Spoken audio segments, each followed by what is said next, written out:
Hello friends, welcome to my channel. I hope आप सब खुश होंगे, मस्त होंगे और आपके लवर्स भी खुश होंगे, मस्त होंगे। माय डियर फ्रेंड, ऐसा कोई भी दिन नहीं बीतता होगा जब हमने अपने परमपिता परमेश्वर से प्रार्थना नहीं की होगी। हम जो भी हमारे इष्ट है, हम रोज़ उनसे प्रार्थना करते हैं, नित्य दिन उनकी पूजा पाठ करते हैं, व्रत करते हैं और ये उम्मीद रखते हैं कि एक न एक दिन हमारी जो मनपसंद चीज़ें हैं, विश है, सपने हैं, वो एक न एक दिन ज़रूर पूरा होगा। हम ये भूल जाते हैं कि आज हमारे पास जो कुछ भी है, सब कुछ उस परमात्मा का ही दिया हुआ है।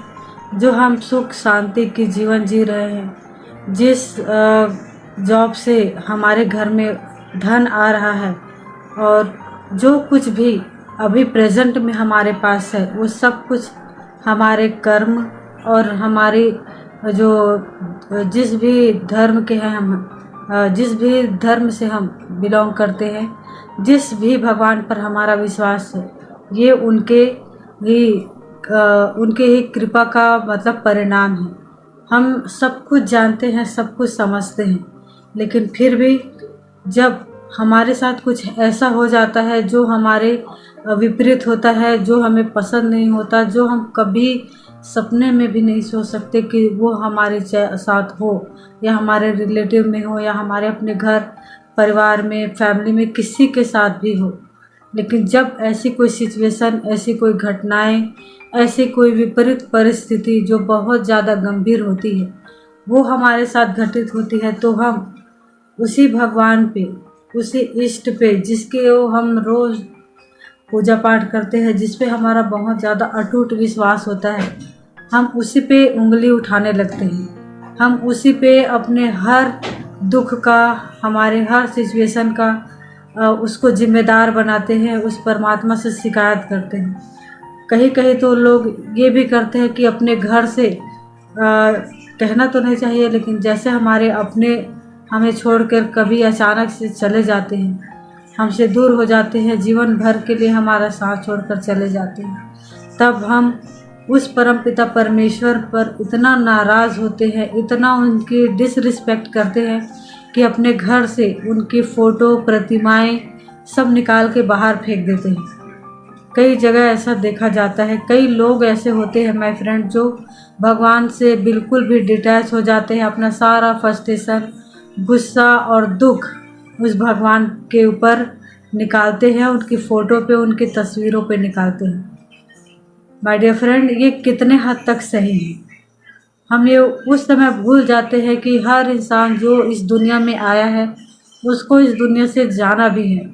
जो कुछ भी हमारे साथ घटित होता है हमारे जीवन भर, वो सब हमारे अपने कर्मों का फल है। जो हमारी लाइफ में हमारे प्रियजन हैं, जो अभी हमारे साथ हैं, वो हमारे कार्मिक है, उनके साथ हमारे कर्मों का हिसाब किताब है, हमारे कर्मों का लेना देना है, इसीलिए वो हमारे साथ है। और जब उनके कर्मों का हिसाब किताब पूरा हो जाता है, तो वो अपने समय में चले जाते हैं, चाहे वो उनकी आयु पूरी हुई हो या ना हुई हो।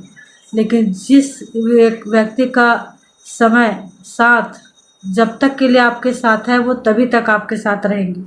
जैसे उनका हिसाब किताब आपके साथ ख़त्म हो जाता है, वो आपसे मतलब अलग हो जाते हैं या इस दुनिया से चले जाते हैं, और हम ये चीज़ समझ नहीं पाते और सारा गुस्सा हम अपने इष्ट पे निकालते हैं, अपने भगवान पे निकालते हैं।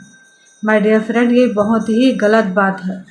हमें हर सुख दुख में अपने उस परमेश्वर पर आस्था रखनी चाहिए, विश्वास रखनी चाहिए, क्योंकि जो भी होता है हमारे लिए अच्छा होता है।